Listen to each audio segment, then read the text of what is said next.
नमस्कार, मी लतिका निंबाळकर. माझ्या चॅनलवरती तुमचं स्वागत आहे. आज मी तुम्हाला सोडे बटाट्याचं कालवण बनवून दाखवणार आहे. त्यासाठी बघा 150 ग्रॅम ते 200 ग्रॅम सोडे आहेत. बघा मोठे मोठे सोडे आहेत. 4 बटाटे बघा साल काढून पाण्यात भिजत घातलेले आहेत. असे मोठे मोठे तुकडे केलेले आहेत. असे छोटे पण काय कायचे तुकडे केलेले आहेत. तुम्ही आवडीनुसार करा. कढई गरम करत ठेवली. कढई चांगली गरम झालेली आहे. त्याच्यामध्ये हे सोडे आपल्याला भाजून घ्यायचे आहेत. एकसारखे हलवून 2 ते 3 मिनिटं भाजून घ्यायचे. सोडे बघा भाजलेले आहेत. बघा असे भाजले की असे सफेद सफेद होतात. आता मी काढून घेते. सोडे बघा काढून घेतले तोडग्यामध्ये. बघा अशा पद्धतीत भाजून घ्यायचे. आता ह्याच्यामध्ये पाणी टाकूया आणि 2 ते 3 पाण्यानं स्वच्छ चोळून धुवून घ्यायचे आणि पाण्यातच भिजत घालायचे. बघा असे चांगले चोळून धुवायचे, कारण याला मीठ असते, खर असते, त्यामुळे बघा असं दाबून चोळून धुवून घ्यायचे आणि मग भिजत घालायचे. धुवून घेतले ती आणि त्याच्यामध्ये पाण्यात ही भिजत घातले ती. कढई गरम करत ठेवली. त्यामध्ये तेल टाकून घेऊया. 1 ते 1.5 चमचा तेल टाकायचं. तेल गरम झालेलं आहे. बघा अर्धा चमचा जिरे, छोटा अर्धा चमचा आहे कढीपत्ता आणि 1 मोठा आकाराचा कांदा बघा घेतला. तुम्ही 2 घेतले तरी चालतील. आता हे भाजून घेऊया. कांदा बघा भाजलेला आहे. त्याच्यामध्ये बघा 2 चिमूट हिंग पावडर आणि थोडीशी बघा हळद टाकायची.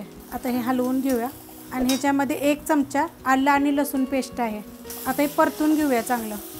मिनिटभर परतून घेतलेलं आहे.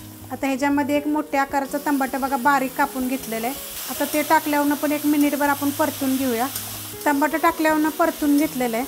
अर्धा चमचा गरम मसाला पावडर आणि 1 चमचा लाल मिरची पावडर, तिखटवाली मिरची पावडर आहे. ह्याची पण रेसिपी टाकलेली आहे आणि गरम मसाल्याची पण रेसिपी मी टाकलेली आहे. आता हे मिक्स करून घेऊया. मसाला टाकल्यानंतर बघा परतून घेतलेलं आहे. ह्याच्यामध्ये चवीनुसार मीठ आणि बटाट्याच्या फोडी आपण कापून पाण्यात ठेवल्या तर त्या टाकून घेऊया.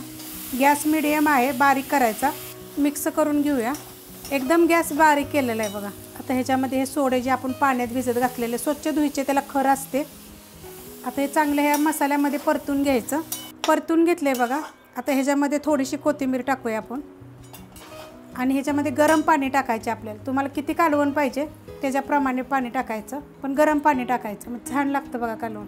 तर मी 2 ग्लास टाकले, ते बारीक आकाराचे आहे. ते मिक्स करून घेतले. आता हे बारीक गॅसवरच मी कालवण होऊन देणार आहे.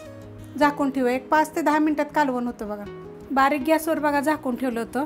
बघा किती मस्त असं कालवण झालेलं आहे. वरनं थोडीशी कोथिंबीर टाकायची. पहिली पण आपण टाकलेली आहे. वरनं थोडीशी टाकूया. किती मस्त असं झालेलं आहे. ह्याच्यापेक्षा जरी पातळ पाहिजे तरी करायचं बरं का, एकदम छान लागतं. ही रेसिपी आवडली तर लाईक करा, सबस्क्राईब करा, कमेंट करा आणि शेअर बी करा.